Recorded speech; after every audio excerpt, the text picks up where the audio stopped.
About 2,500 years ago, a student asked the master, "What makes an excellent person?"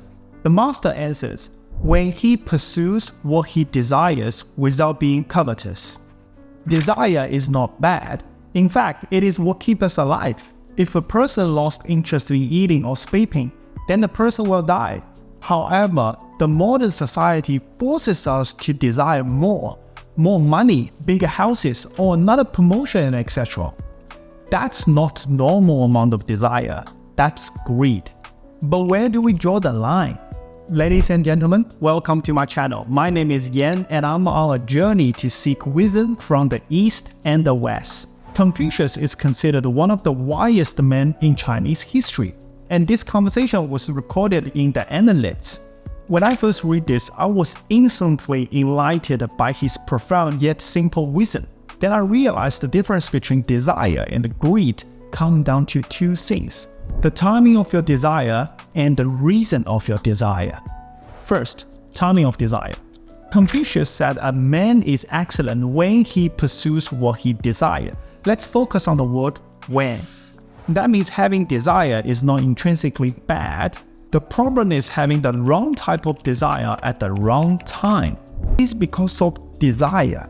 Both teams have 11 players and each one of them have the desire to score, to win the game, to bring honor back to their country. What if they don't have any desire? You go score one and then I'll come back and score one, all peaceful and love. Will still be any people watching this type of game? Not really. But what if a player went back home and still had the desire to kick something? In the middle of the night, he saw his wife's head, so round just like a soccer ball. Then he released his desire and kicked. You think this man is going to end up well? This may sound like a joke, but it happens to all of us. Take myself an example. I can't remember how many times just right before I need to get my head down and work, I start to procrastinate. I release the desire to take a break. But while I'm taking that break, I actually blame myself inside that I haven't completed the task that need to be done. Yet I'm actually sitting here watching some Korean drama. Sometimes when I'm having fun with my friends over the weekend, all I can think of is that I have an important presentation on Monday. And that instantly just suck out all the fun out of it. But while I'm working on my presentation, my mind goes off to my next holiday. My desire is all over the place. That leads to a sense of self-doubt, unfulfillment, lack of focus, and sometimes even depression. Yes, I had 2 years of serious depression. Then I decided I need to change. I need to be at the present moment. When I'm working, I tell myself I am working. When I'm taking a break, I tell myself I deserve it.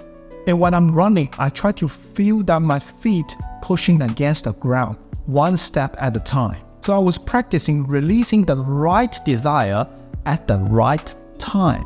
Slowly but surely, I was performing better at almost everything. So desire is not bad as long as you got your timing right. Number 2, reason of desire. The last part of Confucius' word is desire without being covetous. As long as your desire is not at the cost of others, your desire is legitimate. If you are starving, you must eat, isn't it? But if you grab food from another starving person, that's greed. The problem is a lot of our desire is for ourselves, not for others. Look at history. People with great success all have great desire, but almost all of their desire is to make others' life better. For example, Winston Churchill desired power only because he needed to unite the entire country to go against Nazi and save the world. Elon Musk desires money because he wants to make interstellar travel a possibility for human beings that requires a lot of capital. He also wants to replace petrol cars with electrical vehicles so that global warming can be relieved. His desire is for others. My mom tells me that my dad used to be a playboy in his 20s. He would be drinking, partying, riding motorcycle around the town and everything. They used to fight a lot about this. But then they got married and had me. My father changed completely. he went overseas working 3 jobs at the same time trying to give me and my mom a better life. He used to desire pleasure for himself, and that's great, but then he channels his desire for a better life for his family, and that is legitimate. It is also my desire to build this YouTube channel so that I can share the wisdom I learned along the way with the general public. I honestly think these wisdom should be spread across to the entire world, so desire is not bad, as long as it's for the benefit of others. Next time when you have desire, ask yourself 2 questions. First, is this the right timing for this type of desire to be released? Second, am I desire this for the benefit of others? If you enjoyed today's video and is a wisdom seeker like me, please give me a thumbs up and subscribe to my channel. I'm Fatih, my friend.